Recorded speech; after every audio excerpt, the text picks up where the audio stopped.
आखिर टैरिफ क्या है? चलिए जानते हैं बिल्कुल आसान शब्दों में। दोस्तों, आपका स्वागत है हमारे चैनल पर। तो क्या आपने कभी सोचा है कि सरकारें कई बार चीजों को जानबूझकर महंगा क्यों कर देती हैं? दरअसल इसके पीछे एक सिस्टम होता है जिसे टैरिफ कहा जाता है। टैरिफ का मतलब होता है दूसरे देश से आने वाले सामान पर लगाया गया टैक्स। जब कोई देश किसी दूसरे देश से कोई सामान मंगवाता है और उस पर एक्स्ट्रा टैक्स लगा देता है तो वही टैरिफ कहलाता है।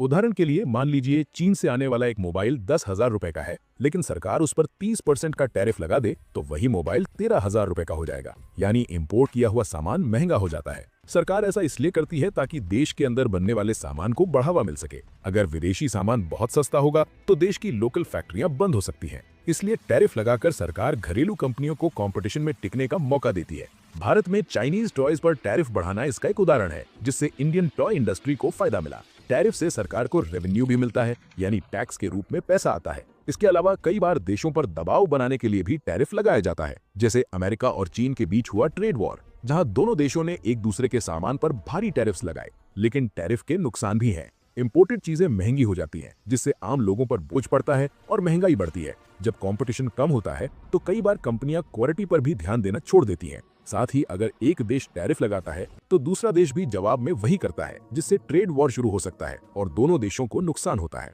शॉर्ट टर्म में टैरिफ लगाने से प्राइसेस बढ़ती हैं, इन्फ्लेशन बढ़ता है, लोकल कंपनियां खुश होती हैं लेकिन कंज्यूमर्स परेशान हो जाते हैं। लॉन्ग टर्म में अगर टैरिफ सोच समझकर लगाया जाए तो इंडस्ट्रीज मजबूत होती हैं, जॉब्स बढ़ती हैं और देश सेल्फ रिलायंट बनता है। लेकिन अगर जरूरत से ज्यादा टैरिफ लगाया जाए तो इकोनॉमी स्लो हो जाती है, इनोवेशन रुक जाता है और देश ग्लोबल ट्रेड से कटने लगता है। इसी वजह से वर्ल्ड ट्रेड ऑर्गेनाइजेशन जैसे संगठन टैरिफ के लिए नियम बनाते हैं ताकि देश बेवजह एक दूसरे के व्यापार को नुकसान न पहुंचाए। आखिर में समझने वाली बात यह है कि टैरिफ न तो पूरी तरह अच्छा होता है और न ही पूरी तरह बुरा। ये बस एक टूल है। सही समय और सही मात्रा में इस्तेमाल हो तो देश को मजबूत बनाता है, लेकिन अगर गुस्से या राजनीति में इस्तेमाल हो तो वही टैरिफ महंगाई, ट्रेड वॉर और इकोनॉमिक स्लो डाउन की वजह बन सकता है। असली सवाल ये नहीं है कि टैरिफ लगाना चाहिए या नहीं, असली सवाल है कि कितना और कब।